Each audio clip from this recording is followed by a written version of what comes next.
আসসালামু আলাইকুম। Welcome back CloudWatch YouTube চ্যানেলে আপনাদের সবাইকে। আজকে মডিউল 3 যে টপিকটা নিয়ে আমরা কথা বলব সেটা হচ্ছে যে what is Amazon EC2 instance status checks and monitoring with CloudWatch।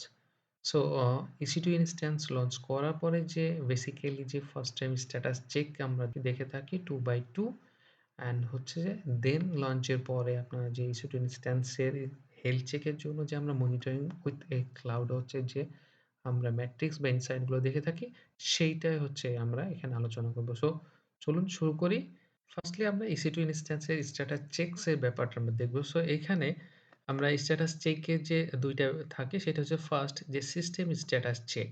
So system status checks আমরা বলতে কি বুঝি? যে checks monitor and underlying infrastructure of your EC2 instance with network connectivity, power, hardware issues, software issues related to the underlying hypervisor. So আমরা EC2 ইনস্ট্যান্সের যে হাইপারভাইজারের আ basically হচ্ছে যে network connectivity, power, hardware issues and software issues related যে আ চেকটা করে, এক কথা হচ্ছে যে ইনফ্রাস্ট্রাকচার যেটা চেকটা করে EC2 ইনস্ট্যান্সের সেইটাকে আমরা সিস্টেম স্ট্যাটাস চেক বলতেছি। সো সিস্টেম স্ট্যাটাস চেকের মধ্যে হচ্ছে যে EC2 ইনস্ট্যান্সের নেটওয়ার্কিং কানেক্টিভিটি, পাওয়ার, হার্ডওয়্যার ইস্যুস এবং ইনফ্রাস্ট্রাকচার যে রিলেটেড যে ইস্যুগুলো থাকে সেগুলাই হচ্ছে যে আপনার চেক করে।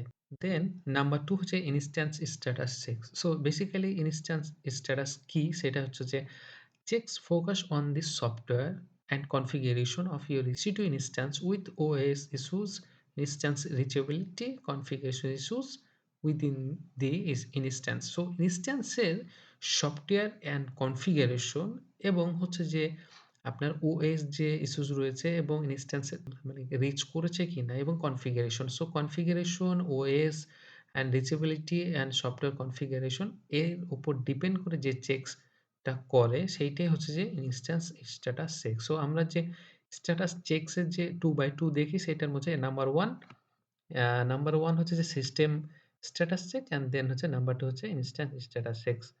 সো এই ২ টার যে আমরা যে রেজাল্টটা দেখতে পাই সেটাকে আমরা বলি যে status check result. So status checks রেজাল্টে আমরা দেখতে পাই কি যে যদি দেখায় পাসড। সো পাসড এ বলতে আমরা যেটা বুঝি সেটা হচ্ছে the instance has passed both systems and instance status checks. So ২ টায় যদি আপনার চেকস আপনার গ্রিন কালারের টিক চিহ্ন দেখায় সেইটাই হচ্ছে যে আমাদের ২ টায় 2 বাই 2 যে চেকসটা সেটাই হচ্ছে যে পাসড। সো পাসড এর মাধ্যমেই 2 বাই 2 চেকসটা ডিক্লেয়ার করে রেজাল্টটা। অ্যান্ড দেন হচ্ছে যে impaired যেটা কিনা the instance has passed one set of checks but not the others. So আপনার EC2 ইনস্ট্যান্স এ আমরা ২ টা যে ইনস্ট্যান্স চেকস এবং সিস্টেম স্ট্যাটাস চেকসটা করি সেখানে যেকোনো একটা সেট আপনার চেক দেখাবে। আদার সেটটা যদি আপনার ইনভ্যালিড বা আপনার চেক না দেখায় সেক্ষেত্রে আপনার এম্পায়ার দেখাবে। সো এম্পায়ার্ড বলতে আমরা যেকোনো একটা সেট আপনার চেক দেখাবে। দেন হচ্ছে যে insufficient ডাটা।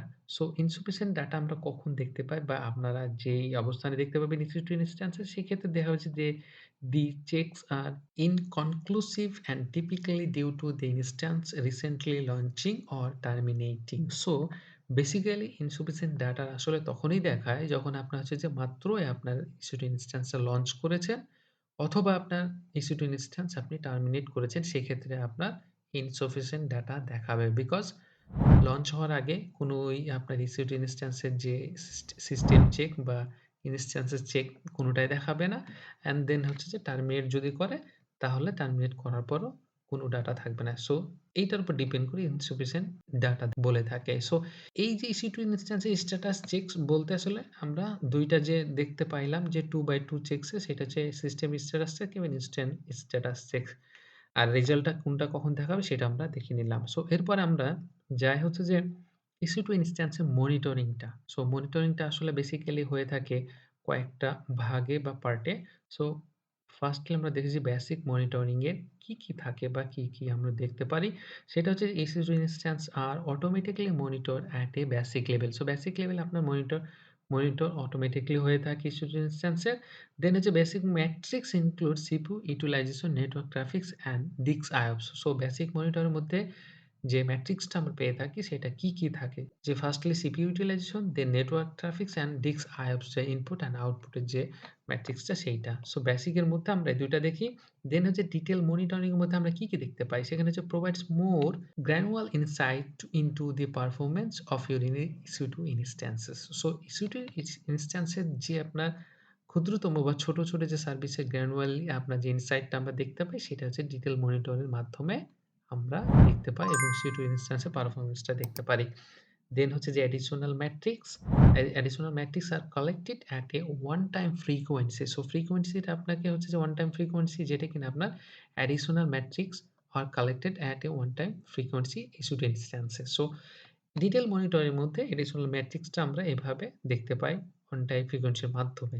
দেন হচ্ছে include additional charges compared to basic monitoring. So basic monitor থেকে আপনার যে ডিটেইল মনিটরের ক্ষেত্রে কিছুটা চার্জের ইস্যু থাকে। সো ডিটেইল মনিটরের এই হচ্ছে অবস্থা।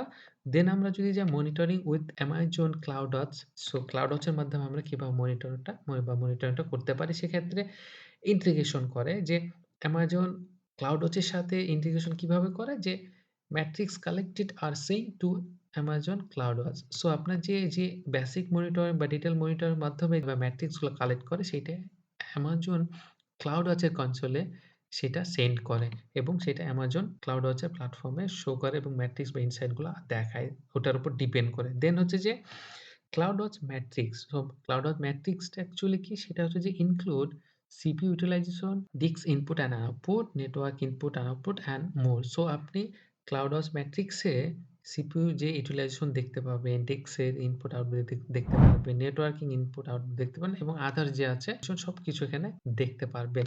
সো CloudWatch metrics টা হচ্ছে যে এই, দেন হচ্ছে alarm. So set a CloudWatch alarm to receive notification based on defined thresholds. CloudWatch এ আপনার যে threshold দিয়ে রাখবেন বা সেট করবেন সেটার উপর ডিপেন্ড করে অ্যাকচুয়ালি CloudWatch আপনাকে অ্যালার্ম ট্রিগার করে এবং সেই অ্যালার্ম আপনি রিসিভ করবেন নোটিফিকেশনের মাধ্যমে। পরে CloudWatch এর অ্যালার্ম রিসিভ করার পরে দেন অ্যাকশন নেওয়া হয় যে আপনি কি নেক্সট স্টেপ নিতে চাচ্ছেন।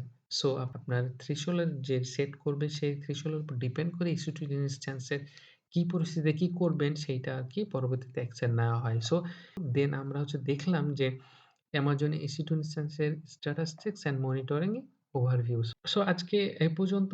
যদি এখানে কোনো কোয়েশ্চেন থাকে বা জানার থাকে বা জানানোর থাকে ডেফিনিটলি আপনারা কমেন্ট সেকশনের মাধ্যমে জানাবেন। কথা হচ্ছে নেক্সট ভিডিওতে। আল্লাহ হাফেজ। আসসালামু আলাইকুম।